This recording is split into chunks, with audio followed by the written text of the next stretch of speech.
László hallgató, a dolgozó magyar népfia esküszöm, hogy a Magyar Népköztársaságnak hűséges katonája leszek. A Népköztársaság alkotmányához, törvényeihez és törvényes rendeleteihez híven becsülettel teljesítem kötelességemet. Előjáróim és feljebb-valóim parancsainak engedelmeskedem.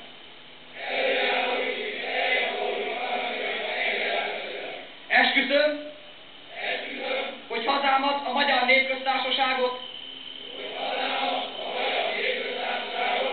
minden külső és belső ellenség ellen életem feláldozásával is megvédem. Az ellenséggel soha a legkisebb egyetértésbe sem bocsátkozom. Ellene mindenkor, mindenütt, bátran és férfiasan harcolok. Zászlóinkat szabadságharcos elődeink példáján lelkesülve,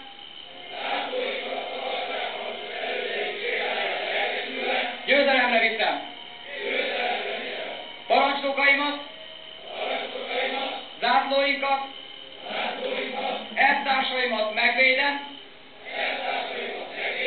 csapatainkat, fegyvereinket és egyéb harci eszközeinket el nem hagyom.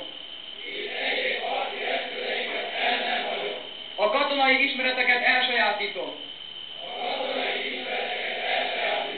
Példaadóan viselkedem,